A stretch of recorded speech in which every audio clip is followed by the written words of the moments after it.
So now let's get to the next topic which is stratification in forest. अभी stratification क्या होता है?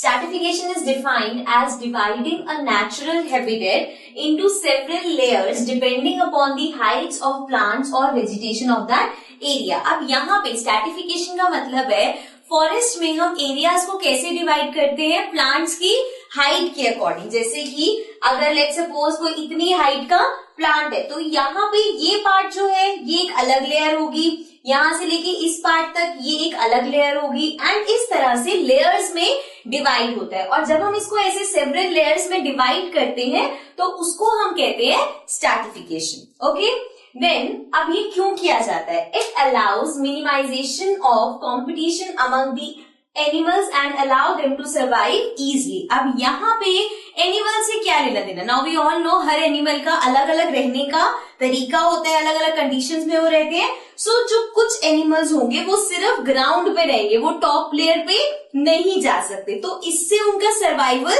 Easy हो सकता है। लेट्स सपोज यहाँ पे इस लेयर पे कोई अगर एनिमल है जो ऊपर वाली लेयर वाले एनिमल को खाता है तो वहां पे अगर वो इसी लेयर पे दोनों रहेंगे तो ऑब्वियसली वो सारे खा के खत्म हो जाएंगे, लेकिन अगर वो ऊपर वाली लेयर पे रहेंगे तो वो सर्वाइव कर पाएंगे, right? Next, the number of layers a forest has depends upon the climate, temperature, availability of light, type of soil and rainfall. अब ऐसा नहीं है कि जैसे अभी हम आगे जाके डिस्कस करेंगे कौन कौन सी लेयर्स होती है, तो हर फॉरेस्ट में उतनी ही लेयर्स हो। किस पे डिपेंड करता है? अलग अलग चीजों पे।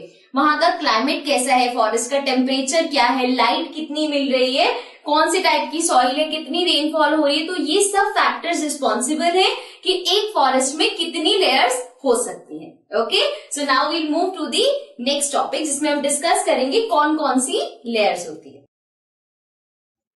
So now let's discuss the layers. जैसे कि हमने बात करी थी अभी स्ट्रैटिफिकेशन ऑफ फॉरेस्ट की, जिसमें अलग अलग लेयर्स में वो डिवाइड हो जाता है।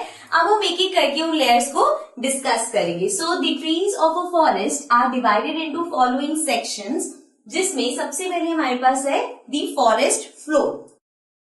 It comprises of the shed leaves, stems, barks and the top layer of soil. So अब जितनी भी लीव्स वगैरह शेड होती हैं, बार्क्स टूट के गिरती हैं, ब्रांचेस वगैरह जो नीचे पड़ी होती हैं फ्लोर के ऊपर, उसकी बात हो रही है, इसलिए इसका नेम दी फॉरेस्ट फ्लोर है। मीन्स फ्लोर, वहां की जो टॉप लेयर है that is considered as the forest floor.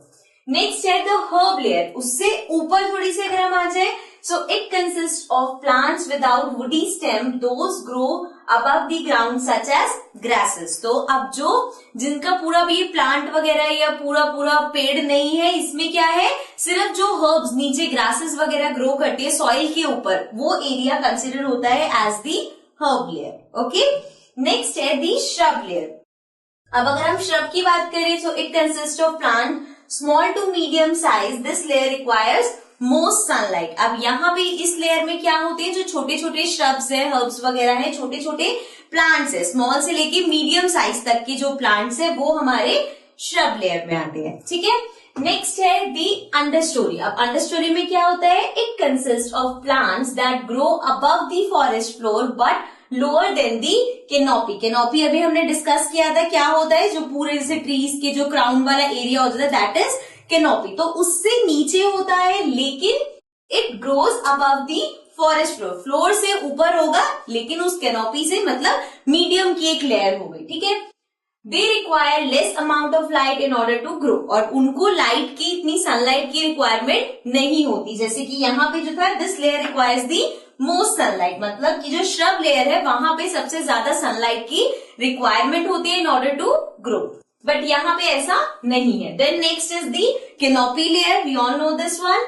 It consist of the tree crowns, it is always expose to sunlight. अब ट्री के जो क्राउन्स है, मीन्स ट्री का क्राउन पता है आपको, ट्री के जो ऊपर वाला पार्ट है, लीव वाला पार्ट है, सो वो वाला जो एरिया होता है that is considered as canopy. हमने जिसके बारे में पढ़ा था कि अगर हम वहां पे खड़े होकर देखेंगे तो it appears as a roof, correct.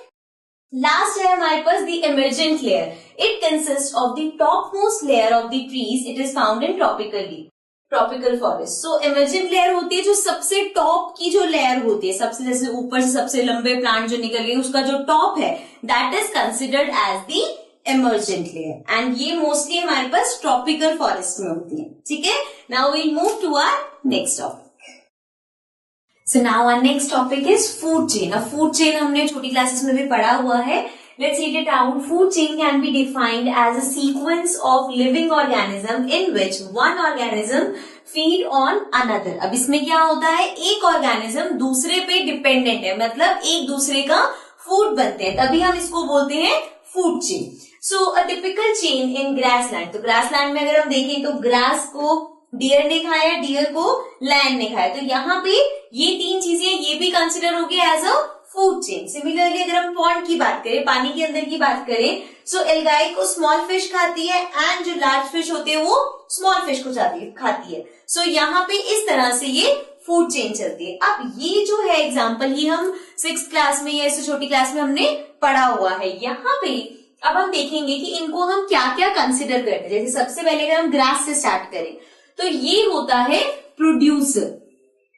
इसको ईट करते हैं हर्बीवोरस, जो कि सिर्फ प्लांट ईटिंग एनिमल्स होते हैं. सो इनको कंसिडर करा जाएगा एज प्राइमरी कंज्यूमर. सो जो सबसे पहले जो प्रोड्यूसर है उसको खा रहा है, that is consider as primary consumer. उसके बाद अब जो ओमनिवोर है, जो प्लांट और एनिमल दोनों को खाते हैं, उसने अगर फीड किया हर्बीवोर को, so that is consider as secondary consumer. Primary consumer, first consumer herbivorous animals हो गए हमारे, सेकेंडरी कंज्यूमर्स हो गए ओमनिवोरस.